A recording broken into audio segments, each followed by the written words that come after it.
Everybody. Welcome to the Let Me Bend Your Ear podcast. My name is Frank. I'm the host of the show. On this podcast, I discuss and review movies new and old. You can listen to this podcast wherever you get your podcasts. So if you can click and subscribe to the show, you'll get notifications when new episodes become available.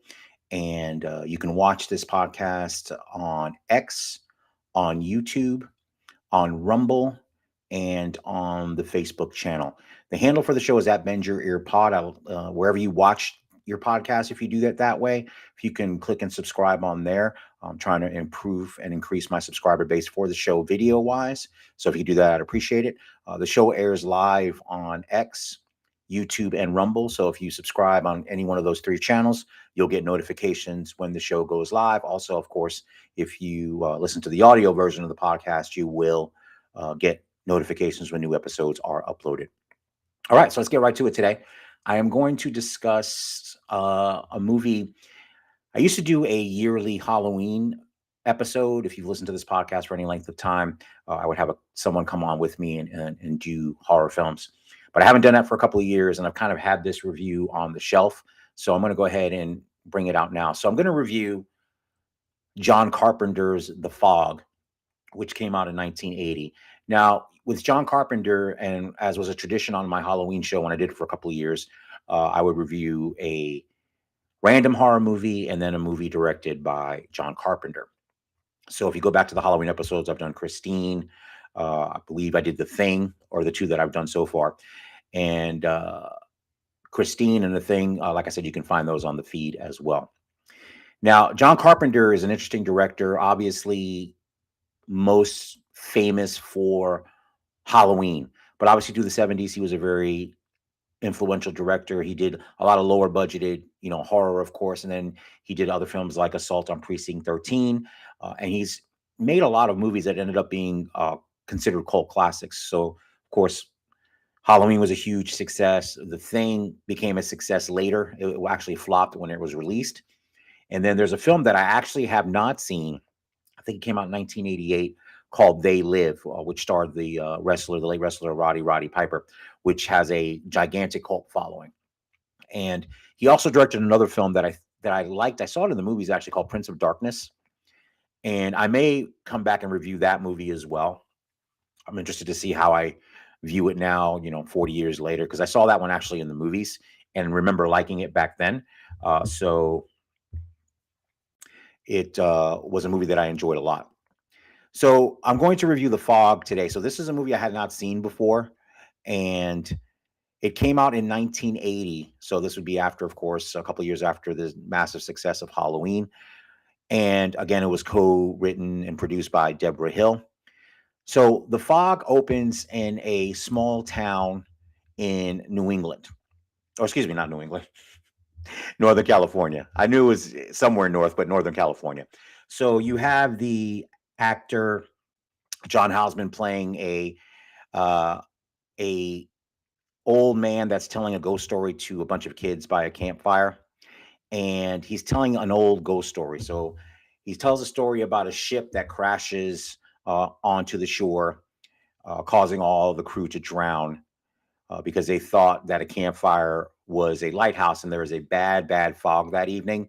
And in making that mistake, the the the ship crashes against the rocks, and the entire crew is lost. So as he's telling this story, it strikes midnight, and then some weird things start to happen. Um,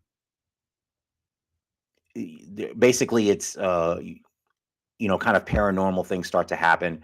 The priest of the town, Father Patrick Malone, discovers his grandfather's diary, and he discovers it because a stone falls from the wall in his church, and there's a hole in there. He pulls a journal out, and the journal is dated 100 years earlier, so April of 1880.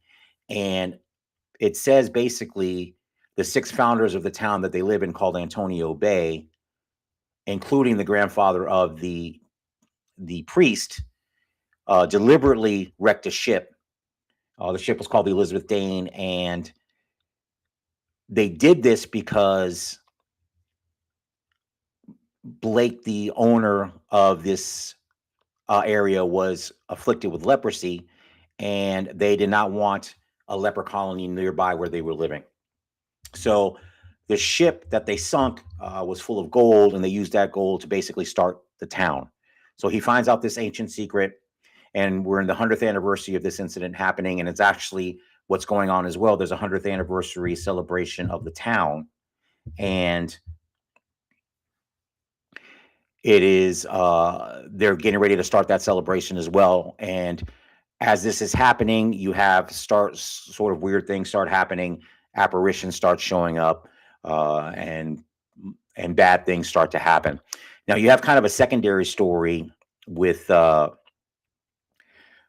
actually two other stories. So you have a police officer in the town that hooks up with a young girl played actually by Jamie Lee Curtis. And then you also have a DJ played by Adrienne Barbeau who works at the town radio station. So those are the kind of other main characters as well. Now, what's interesting in this film is Jamie Lee Curtis is in it. So obviously, coming off the success of Halloween, she became known as a scream queen for all the horror movies she did. This being one of them as well. And her mom, Janet Leigh, of course, of Psycho fame, is in this movie as well as Hal Holbrook, another great actor. So it's a very simple setup. This basically takes place over this night on the getting ready to celebrate the 100th anniversary of this town. So the thing about The Fog that I like, so there's some things that I did like. So John Carpenter does a good job of establishing atmosphere and kind of the eeriness of this particular story, because essentially what it is a ghost story. So people are killed by the ghosts. There's actually, obviously paranormal things happening, and the music and the mood that it sets is well done. There's a sense of dread. There's a sense of bad things happening, and that's the most effective part of the movie. So that I enjoyed a lot. And like I said, you've got, Jamie Lee Curtis is fine. Adrienne Barbeau actually is ends up being one of the stars of the movie, because basically, especially the second half of the movie, after things start going really bad and bad things start to happen, she's trapped up there because her radio station is like basically on a tower by a lighthouse. So of course, obviously dealing with the lore of the lighthouse at the beginning when the story is told. So the radio show, she's basically up there by herself, and dealing with the things that start happening as things start to deteriorate as the night goes by. So again, it's a story. It's a ghost story. It's a story about a mysterious past that nobody really knew about, where people did terrible things. And like I said, that the starting of this town basically was started over murder and deceit. And the fog basically comes into the town and represents the people that were killed, getting their revenge on the descendants of the original people that crashed that ship. So that's the story. It's not any more complicated than that, and it's really about execution. So again, in comparing The Fog to Halloween, obviously Halloween is a classic, and one of the reasons Halloween is a great movie, great horror movie, is it's the minimalist approach to how they tell the story, and emphasizing the suspense along with the horror, and making Michael Myers obviously that quintessential iconic horror character. So here, like I said, the atmosphere is established very well. The problem is the story itself, the execution of it is not as good, and that's the weakest part of this movie. It's basically a lot of atmosphere with not much behind it. I mean, it's a cool story as far as an old ghost story, so which I think was basically what Carpenter was trying to do here, was his version of a ghost story, and trying to tell that story. And like I said, it's not terrible, but it's definitely the weakest part of the movie. He does a much better job creating atmosphere than he does in executing a riveting story throughout the running time of the film. And the thing is, the film is not that long, so it's not like he's drawing it out. He's not making it something over long, which is good. That's the best decision he made. The movie's 90 minutes, but that's a double-edged sword, because it clocks in at 90 minutes, which is great. It's not very long, But unfortunately, when I watched the movie, it still felt a little long, even though it was only an hour and a half. And I think because, like I said, I don't know if the script needed to be fleshed out more. It seemed more like he was focused on atmosphere over story. And the atmosphere, like I said, is good. I like the premise of the fog coming in. You don't really know what's going to happen. It's something, one of the, some of the best horror tropes is when you have something that you can't control, really. So I always think of Wes Craven's Nightmare on Elm Street. What was so brilliant about that movie, even though when I rewatched it, I didn't love it as first, it was when I first saw it when I was younger. But the brilliant thing about A Nightmare on Elm Street is the premise is brilliant. The premise of Freddy Krueger coming from your dreams and killing you for real, that's frightening. And that's a genius setup for a horror film. Whereas The Fog, the setup is, a ghost story. They come back. It's not as riveting. It's not even really as scary as something like A Nightmare on Elm Street. So that's the biggest weakness for me on The Fog. And again, Carpenter does the music. Obviously, he's a talented musician. Came up with the iconic theme for his Halloween and scores, I think, most of his movies. But again, it's fun to see great actors though, because you've got Hal Holbrook, Janet Leigh, Jamie Lee Curtis, and like I said at the beginning, you get a John Houseman cameo. So if you know John Houseman's work, obviously known for the Paper Chase movie. Also, where I know John Houseman from, two things. One, the commercials he did in the 1980s, and actually the biggest reason I know him is that he co-founded the Mercury Theater with Orson Welles, and they were creative uh, peers for quite a bit of time, both in radio and, of course, obviously going to Wells's movie career, and of course, then Houseman had his career as well. So it's fun to see him at the beginning, kind of telling the ghost story to the kids, spooking the kids. It's funny, anytime I see a ghost story scene or a scene by a fire on a beach, I always think of Meatballs, the great Bill Murray comedy that Ivan Reitman directed with the ghost story with the hook killer. So that always makes me laugh. But again, The Fog is really atmosphere over story, which can work and does work kind of here. It's just not all the way through it, and it's inconsistent, which is unfortunate because, like I said, I am a big fan of John Carpenter, and I'm finally glad I saw this movie because, like The Thing, I had just finally seen The Thing not that long ago. Again, that's a classic 80s movies. I'm an 80s kid, and that's one of those movies that escaped me through the 80s. Like I said, I saw Christine, I saw Halloween, of course, and then I saw Prince of Darkness. But like I said, have not seen They Live, or had not seen The Fog until I watched it not too long ago to review for the podcast. So again, based on that, I'm going to go ahead and give The Fog. I'm going to give it 3 stars out of 5. I'm going to give it 3. Uh, like I said, the main reason is the atmosphere. The atmosphere does a lot, but unfortunately not enough. And like I said, the movie is short, so that's good. But again, when it's that short, I should be relatively riveted. Wasn't really. It was in fits and starts that the movie kind of captured me. So that's that ultimately disappointing.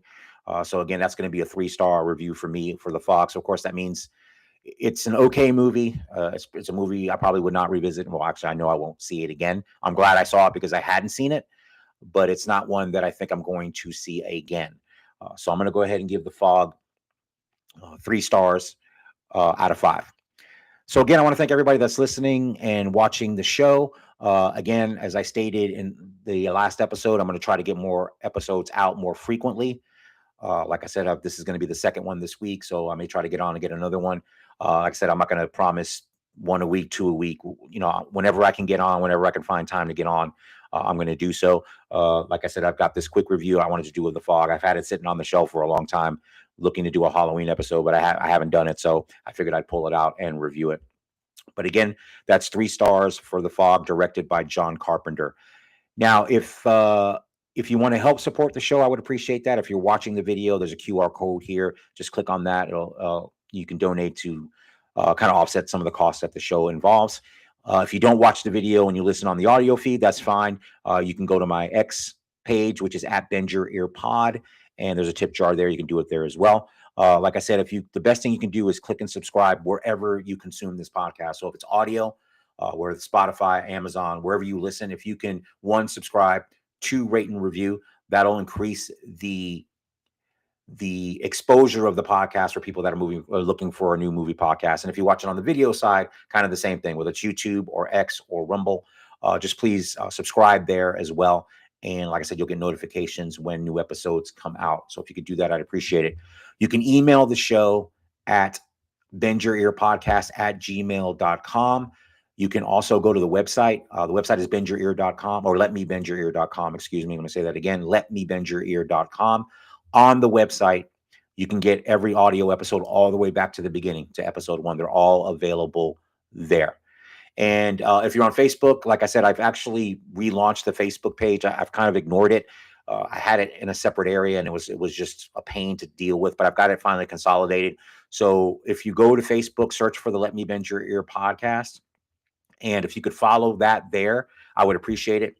I will be uploading the video episodes up there to the Facebook page as well, so they're there. That's another option if you want to watch it on Facebook.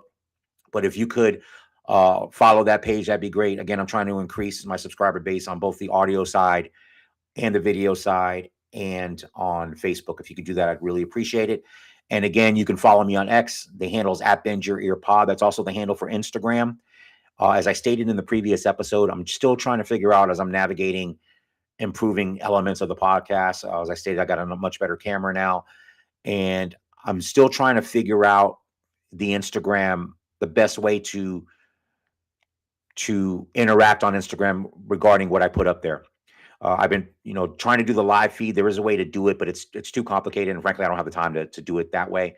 I've toyed with maybe doing shorter snippets of a review of a movie, or here and there, because I think when most people with Instagram, they're watching short videos. I could be wrong about that, but I don't think they're watching 15-minute videos, 20-minute videos, 30-minute videos. I could be wrong, but I don't think that's what they do on Instagram.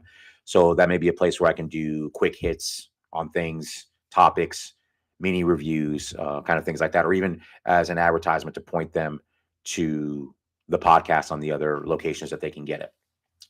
So again, The Fog directed by John Carpenter, I'm going to go ahead and give 3 stars out of 5. And again, I want to thank everybody that's listened and is listening and watching the podcast. And please feel free to recommend it. If you see my posts on X, retweet those. Like I said, I'm trying to grow the show. So any help you can give me would be greatly appreciated. So again, thank you for watching. Thank you for listening. Hopefully I will have some more episodes this week if I can. Like I said, I want to try to get more out there more frequently. And I want to thank all the listeners and watchers. And I hope everybody has a fantastic week. Take care.